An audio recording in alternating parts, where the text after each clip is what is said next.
नमस्कार दोस्तों, हमारे यूट्यूब चैनल एग्जाम लर्नर में आपका स्वागत है। दोस्तों, आज की इस वीडियो में हम लोग यूपीपीसीएस प्रीलिम्स एग्जाम 2023 के लिए करंट अफेयर्स टॉप 50 संभावित प्रश्नों को देखेंगे। और ये आपके पीसीएस एग्जाम जो कि 14 मई 2023 को परीक्षा संभावित है, उसके लिए काफ़ी महत्वपूर्ण है।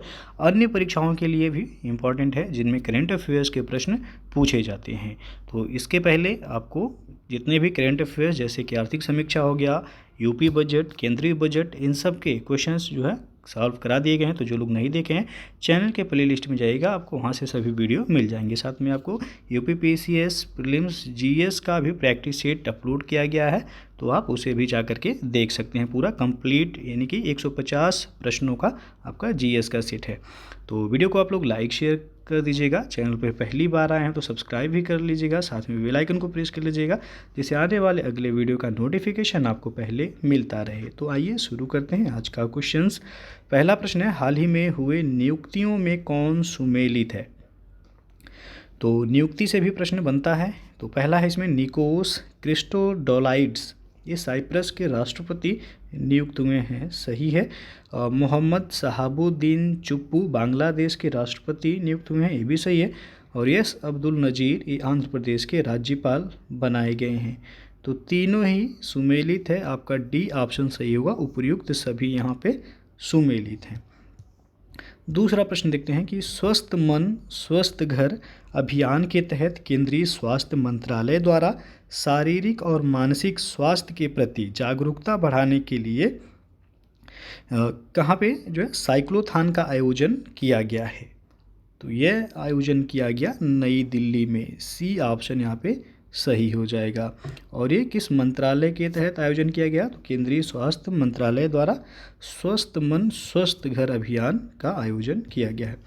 भारत के किस आईआईटी के दो छात्रों नियति तोताला और नील कल्पेश कुमार पारिख ने दुबई में वर्ल्ड गवर्नमेंट समिट में स्वर्ण पदक और 10 लाख यूएई दिरहम का पुरस्कार जीता है?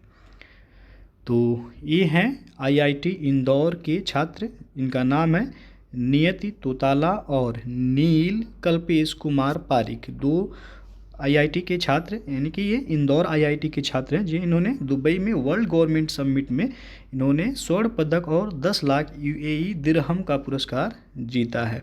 तो आईआईटी इंदौर से इनका संबंध है।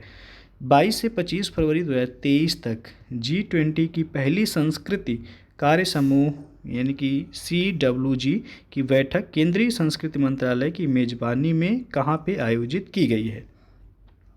तो ये खजुराहो मध्य प्रदेश में आयोजित किया गया है। सी ऑप्शन जो है यहाँ पे सही हो जाएगा। पांचवा प्रश्न देखते हैं कि भारत सरकार के विदेश मंत्रालय द्वारा 15 से 17 फरवरी 2023 तक विश्व हिंदी सम्मेलन का 12वां संस्करण किस देश में आयोजित किया गया है? तो यह आयोजित किया गया है फिजी में। फिजी की राजधानी है सुआ, तो ये भी याद रखिएगा। और 12वां संस्करण है यह विश्व हिंदी सम्मेलन का, जो कि फिजी में आयोजित किया गया है। अगला क्वेश्चन है कि हाल ही में T20 अंतर्राष्ट्रीय में 100 विकेट की उपलब्धि हासिल करने वाली पहली भारतीय महिला क्रिकेटर कौन बनी है? तो ये हैं दीप्ति शर्मा। इन्होंने T20 अंतर्राष्ट्रीय में 100 विकेट लेने की उपलब्धि हासिल की है। फरवरी 2023 में WHO यानी कि वर्ल्ड हेल्थ ऑर्गेनाइजेशन ने किस देश में मारबर्ग रोग के पहले प्रकोप की पुष्टि की है? तो यह किया गया इक्वेटोरियल गिनी में। यहाँ पे डी ऑप्शन सही हो जाएगा। अगला क्वेश्चन देखते हैं कि किस केंद्रीय मंत्रालय ने मसौदा भू विरासत स्थल और भू अवशेष यानी कि संरक्षण एवं रख रखाव विधेयक 2022 अधिसूचित किया है? तो ये किया गया है खान मंत्रालय के द्वारा। यहाँ पे ये ऑप्शन सही है। अगला क्वेश्चन है कि पत्रकारिता के प्रति विशिष्ट योगदान के लिए राजा राम मोहन राय राष्ट्रीय पुरस्कार 2023 के लिए किसे चुना गया है? तो इस पुरस्कार के लिए ABK प्रसाद को चुना गया है। डी ऑप्शन यहाँ पे सही हो जाएगा। और फरवरी 2023 में हैदराबाद में आयोजित भारत की पहली फार्मूला ई प्रिक्स रेस किसने जीता है? तो यह रेस जीन एरिक वर्गेन ने जीता है। यहाँ पे सी ऑप्शन सही हो जाएगा। और या तो प्रश्न आपसे पूछा जाएगा कि फार्मूला ई प्रिक्स रेस का आयोजन कहाँ किया गया? तो हैदराबाद में किया गया। अगला क्वेश्चन है कि किस देश ने ईगल 44 कोड नेम वाले अपने पहले अंडरग्राउंड एयर फोर्स बेस का अनावरण किया है? तो ये किया गया है ईरान के द्वारा। यहाँ पे ए ऑप्शन सही हो जाएगा। जीएसआई ने किस राज्य या केंद्र शासित प्रदेश के सलाल क्षेत्र में 5.9 मिलियन टन लिथियम के विशाल भंडार की खोज की है? तो यह देखा जाए तो जम्मू कश्मीर में सलाल विद्युत परियोजना भी है, तो जम्मू कश्मीर का है ये, बी ऑप्शन सही हो जाएगा। जम्मू कश्मीर के सलाल क्षेत्र में 5.9 मिलियन टन लिथियम के विशाल भंडार की खोज यहाँ पे की गई है। समुद्री संरक्षित क्षेत्रों के फंडिंग गैप के समाधानों पर चर्चा करने के लिए किस देश ने 5वीं अंतर्राष्ट्रीय समुद्री संरक्षित क्षेत्र कांग्रेस की मेजबानी की है? तो ये किया गया है कनाडा के द्वारा। यहाँ पे डी ऑप्शन सही हो जाएगा। फरवरी 2023 में जारी FAO-STAT के उत्पादन आंकड़ों के अनुसार विश्व में दुग्ध उत्पादन में भारत का कौन सा स्थान है? तो दुग्ध उत्पादन में भारत का इसमें पहला स्थान है, ये ऑप्शन सही हो जाएगा। और ये डेटा फरवरी 2023 में जारी किया गया है। किस ऑपरेशन के तहत भारत ने भूकंप प्रभावित देश तुर्की और सीरिया को मानवीय सहायता प्रदान की है? ये आपसे ज़रूर पूछा जाएगा, क्वेश्चन याद रखिएगा इसे। तो इसका सही आंसर होगा ऑप्शन ए, ऑपरेशन दोस्त के तहत भारत ने भूकंप प्रभावित देश यानी कि तुर्की और सीरिया में मानवीय सहायता प्रदान की है, ऑपरेशन दोस्त के तहत। 9 फरवरी 2023 को किस केंद्रीय मंत्रालय ने मिशन अंत्योदय सर्वेक्षण 2022-23 का शुभारंभ किया है? तो यह ग्रामीण विकास मंत्रालय के द्वारा। यहाँ पे ये ऑप्शन सही हो जाएगा। लाइट कॉम्बैट एयरक्राफ्ट और MiG-29 की फाइटर एयरक्राफ्ट ने किस एयरक्राफ्ट कैरियर पर पहली बार लैंडिंग और टेक ऑफ किया है? तो यह है INS विक्रांत। यहाँ पे ये ऑप्शन सही हो जाएगा। अगला क्वेश्चन है, स्काई एयर द्वारा विकसित देश के पहले drone air traffic management system sky UTM का अनावरण किसके द्वारा किया गया है? तो यह किया गया है नितिन गडकरी के द्वारा। यहाँ पे सी ऑप्शन सही हो जाएगा। अगला क्वेश्चन है कि 11वीं भारत मंगोलिया संयुक्त कार्य समूह की बैठक किस शहर में आयोजित की गई है? तो नई दिल्ली में आयोजित हुआ है ये ऑप्शन सही हो जाएगा। रेयाना बर्नावी स्पेस मिशन पर जाने वाली किस देश की पहली महिला अंतरिक्ष यात्री होंगी? तो ये सऊदी अरब की पहली महिला अंतरिक्ष यात्री होंगी। यहाँ पे बी ऑप्शन सही हो जाएगा। भारत की पहली electric AC double decker bus का उद्घाटन कहाँ किया गया है? तो इसका उद्घाटन किया गया है मुंबई में, ए ऑप्शन सही होगा। खेलो इंडिया विंटर गेम 2023 के संबंध में कौन सा कथन सत्य है? तो इसमें जो पहला दिया गया है कि इसका आयोजन गुलमर्ग जम्मू कश्मीर में किया गया है, बिल्कुल सही है। और पदक तालिका में जम्मू कश्मीर शीर्ष स्थान पर रहा, ये भी सही है। इसका शुभंकर हिम तेंदुआ था, तीनों ही सही है, तो डी ऑप्शन सही होगा। उपर्युक्त सभी यहाँ पे सही हैं। भारत के राष्ट्रपति ने द्वितीय भारतीय चावल कांग्रेस का उद्घाटन कहाँ किया है? तो ये किया गया है कटक उड़ीसा में, यहाँ पे डी ऑप्शन सही हो जाएगा। हाल ही में किस राज्य सरकार द्वारा प्रवासियों का पहला सर्वेक्षण शुरू किया गया है? तो ये झारखंड में शुरू किया गया, ये ऑप्शन यहाँ सही हो जाएगा। और किस राज्य की झांकी ने 74वें गणतंत्र दिवस परेड में पीपुल्स चॉइस श्रेणी में शीर्ष स्थान हासिल किया है? तो ये हासिल किया है गुजरात ने, ये ऑप्शन यहाँ पे सही हो जाएगा। इंडिया UK अचीवर्स ऑनर्स द्वारा लाइफ टाइम अचीवमेंट अवार्ड से निम्नलिखित में से किस राजनेता को सम्मानित किया गया है? तो इस अवार्ड से डॉक्टर मनमोहन सिंह को सम्मानित किया गया है, यहाँ पे सी ऑप्शन सही हो जाएगा। और किन कंपनियों ने संयुक्त रूप से भारत का पहला हाइड्रोजन आंतरिक दहन इंजन प्रौद्योगिकी समाधान H2ICE लॉन्च किया है?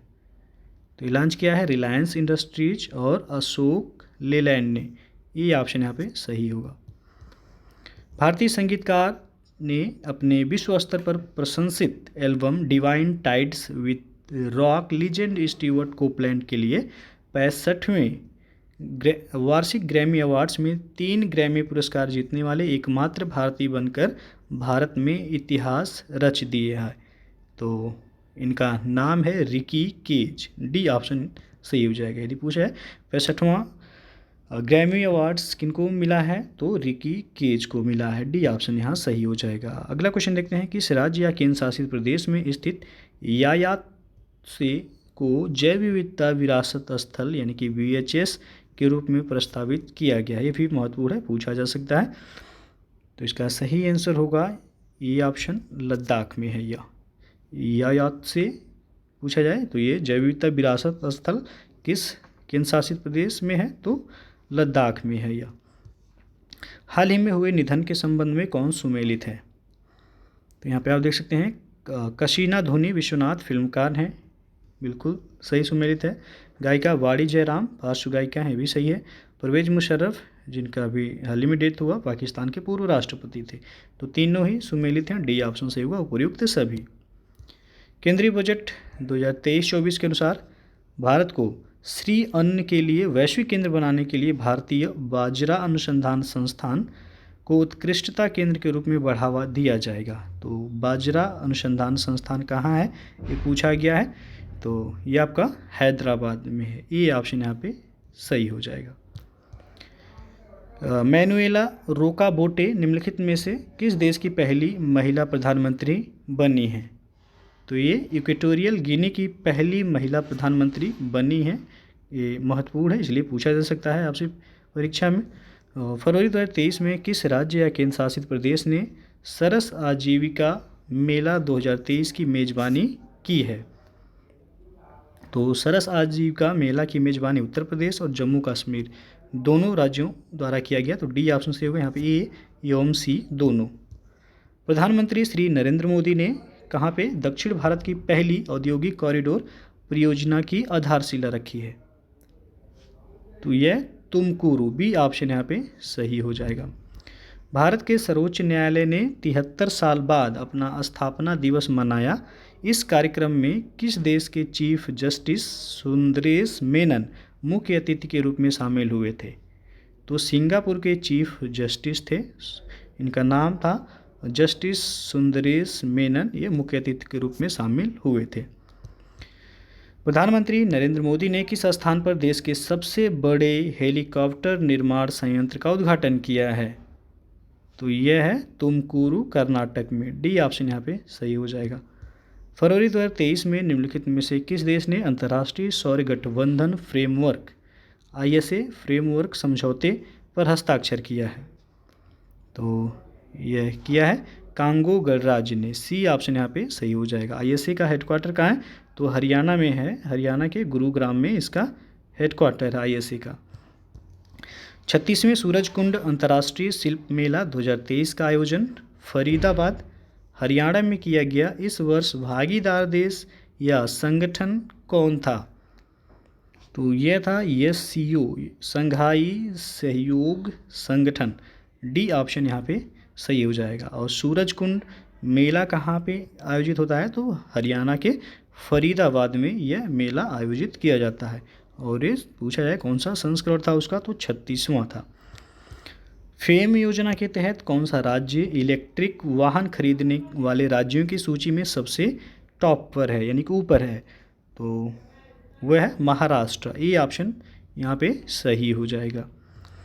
किन 3 देशों ने 4 फरवरी 2023 को परमाणु ऊर्जा पर सहयोग करने और हिंद महासागर क्षेत्र में अवसरों का पता लगाने के लिए त्रिपक्षीय सहयोग पहल को औपचारिक रूप देने के अपने साझा इरादे की घोषणा की है?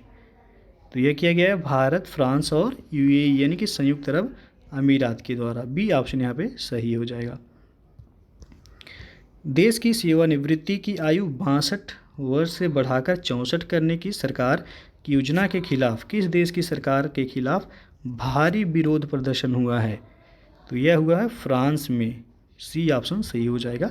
इम्पोर्टेंट है, ये भी पूछा जा सकता है।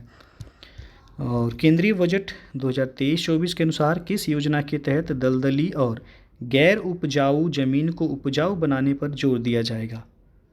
तो ये दिया जाएगा अमृत धरोहर योजना के तहत, ये ऑप्शन यहाँ पे सही हो जाएगा। ये आपका केंद्रीय बजट 2023-24 में प्रावधान है इसका कि दलदली और गैर उपजाऊ जमीन को अमृत धरोहर योजना के तहत इनको उपजाऊ बनाने पर जोर दिया जाएगा। केंद्रीय बजट 2023-24 के अनुसार प्रधानमंत्री PVTG विकास मिशन की घोषणा की गई। इस मिशन के तहत कौन से समूह के सामाजिक आर्थिक विकास के लिए अगले 3 वर्षों के लिए 15,000 करोड़ रुपए का कोष आवंटित किया गया है? तो ये आवंटित किया गया है कमज़ोर जनजाति समूह के लिए, ये ऑप्शन यहाँ पे सही हो जाएगा। और भारतीय सेना द्वारा लद्दाख के सुदूर इलाकों में बच्चों की मदद करने के उद्देश्य से कौन सी ऑपरेशन की गई है? तो यह किया गया ऑपरेशन सद्भावना, सी ऑप्शन यहाँ पे सही हो जाएगा। और फरवरी 2023 में मॉर्निंग कंसल्ट द्वारा जारी सूची में किस नेता को 78% ग्लोबल लीडर अप्रूवल रेटिंग के साथ शीर्ष स्थान पर हैं? वह तो वह हैं भारत के प्रधानमंत्री नरेंद्र मोदी, ये ऑप्शन जो है सही हो जाएगा यहाँ पे। और हरित बांड जारी करने वाला देश का पहला शहरी निकाय कौन बनना है? तो यह है इंदौर। इंदौर हरित बांड जारी करने वाला देश का पहला शहरी निकाय बन गया है। और पूमा इंडिया ने किसे अपना ब्रांड एम्बेसडर बनाया है? तो ये बनाया गया हरमनप्रीत कौर को, ये ऑप्शन यहाँ पे सही हो जाएगा। और 2025 मैड्रिड इंटरनेशनल बुक फेयर का थीम देश कौन सा होगा? तो वह है भारत, डी ऑप्शन जो है सही हो जाएगा। 2025 में मैड्रिड इंटरनेशनल बुक फेयर का आयोजन होगा, जो थीम देश है वो भारत होगा। अगला क्वेश्चन है, केंद्रीय मंत्री नितिन गडकरी ने मेथनॉल से चलने वाली पहली बसों का अनावरण कहाँ किया है? तो ये किया गया है बेंगलुरु में, बेंगलुरु कर्नाटका में इसकी अनावरण की गई है। बर्लिन में आयोजित golden city gate tourism awards 2023 में निम्नलिखित में से किस देश ने टीवी या cinema commercials international and country international श्रेणी में international golden city gate tourism awards, golden city gate tourism award 2023 में गोल्डन एंड सिल्वर स्टार हासिल किया है? तो यह है भारत। आयोजित कहाँ किया गया है? तो जर्मनी के बर्लिन में आयोजित हुआ है। और इसमें golden city gate tourism award 2023 में गोल्डन एंड सिल्वर स्टार हासिल करने वाला देश जो है वह भारत है आपका। तो दोस्तों ये था आपका करंट अफेयर्स टॉप 50 संभावित क्वेश्चंस जो कि UPPCS एग्ज़ाम 2023 जो 14 मई को आयोजित होना है एग्ज़ाम, उसके लिए काफ़ी महत्वपूर्ण है। तो वीडियो अच्छा लगा हो लाइक शेयर भी कर दीजिएगा, चैनल को सब्सक्राइब नहीं किए सब्सक्राइब कर लीजिएगा, बेल आइकन को प्रेस कर लीजिएगा जिससे आने वाले अगले वीडियो का नोटिफिकेशन आपको पहले मिलता रहे। तो वीडियो को पूरा देखने के लिए बहुत बहुत धन्यवाद।